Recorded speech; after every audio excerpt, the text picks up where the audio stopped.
Alright guys, so Mr Jassi back again. Today we've got another video for you. This video today is a tennis video, okay? So you're going to need a tennis ball or some sort of ball that you can use. If you haven't got a tennis ball, you can use a rolled up pair of socks as much as you can for this video, okay? Now, you'll also need a tennis racket. If you haven't got a tennis racket, you can use your hand, okay? Now, first thing, we need to learn how to catch. Now, just to help us with our catching, there's something called the 3 C's, okay? Now, the 3 C's are cup, catch, and chest. So what you're going to do, I want you to put your hands out like this, make sure your pinkies are together. You're then going to close your hands together like that, so your pinkies and your thumbs are together. Make sure you close the hole at the bottom, and then that is your cup. So when you're going to catch the ball now, I want you to use your cup. Brilliant. Then, chest means we bring the ball to our chest, so it's nice and safe and we don't drop it. So, throw, so cup, catch, chest. Cup, catch, chest. Okay?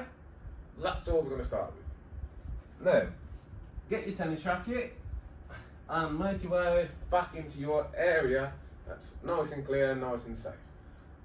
First thing that is, make sure your area is safe. Now, all we're going to do, using our tennis racket, we're going to put it out nice and flat in front of us.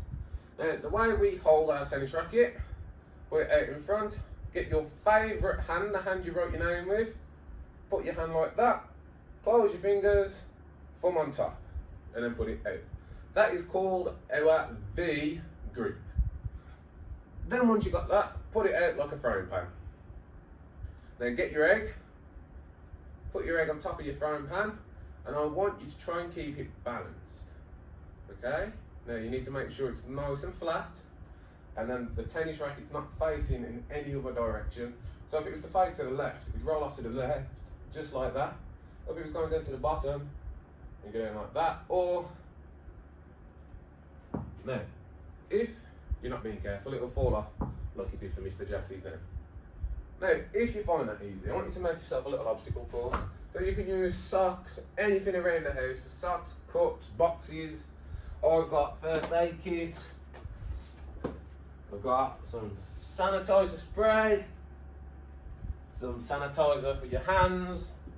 I've got a few boxes as well, but I'm not going to use those, move them out of the way. And I've got some tissue.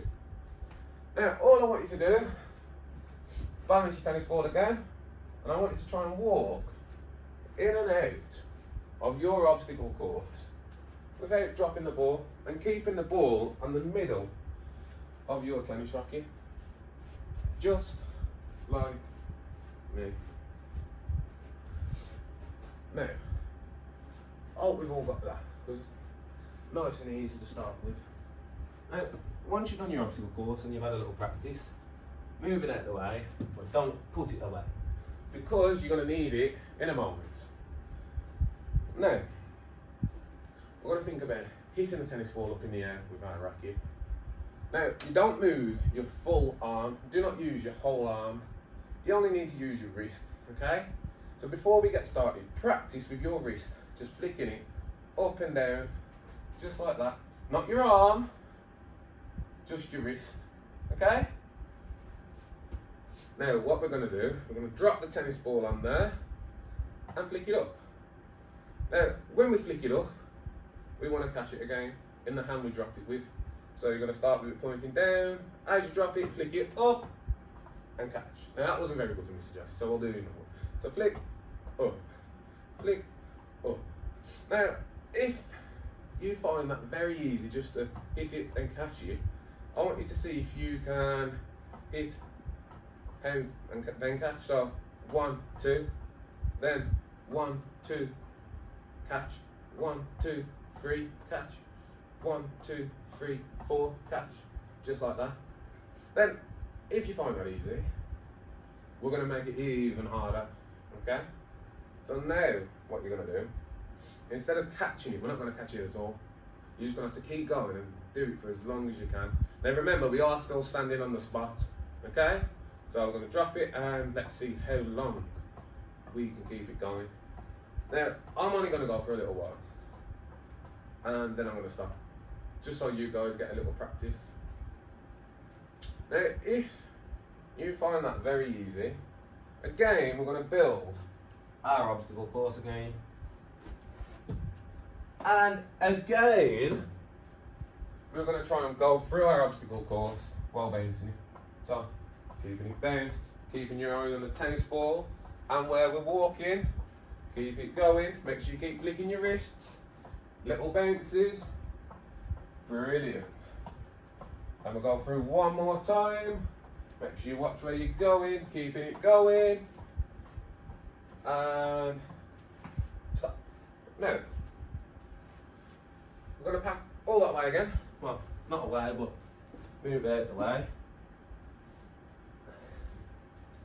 And we're going to move up. So we've done balancing it.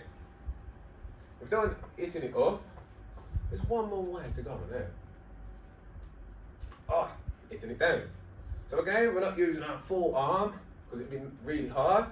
Using your wrists again, and instead of flicking it up, you're hitting it down, okay?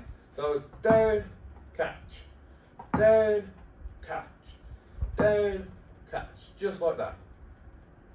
Now, when we're catching, make sure you're using your eyes, okay? Because you need to watch where the tennis ball is going.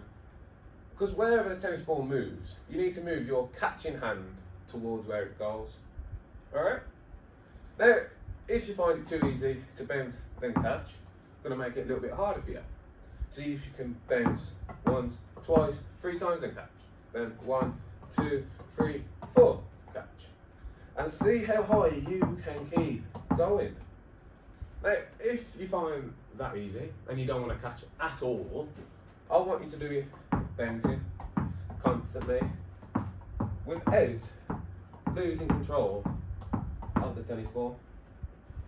And then, if you find that even harder, well, that's meant to be even harder, sorry. But if you find that even easier, we'll make it harder. So again, obstacle course out. And now this will be really hard. So let's go. Keeping it going. Under control, not too hard. Watching where I'm going. Keep going. Just. I've lost it at the end. We'll go through one more time. Keep going. Now, make sure you've got lots of space around you, because you will need space. Because if you haven't got any space, you will hit the equipment and stuff around you. Now, that was the last thing I've got to show you, but I'm not quite done yet. Now, if you want to turn any of these into a challenge, all you need to do is see how many times you can do it in 1 minute. So if we're doing the bouncing up in the air, I want you to set a 1 minute timer and count how many times you can keep it bouncing for. So, how many times you're bouncing, sorry. Now, if you want to do the same for this one, you're going to count it in a minute again, see how many you can do in 1 minute, 60 seconds. Now for the balance one, what you would do, you would set a timer, and then when you drop the ball, you'd stop the timer, and then see how long you can keep it balanced. Now, if you'd like to show us at school any of your efforts, make sure you upload it to the Twitter page. Thank you and goodbye.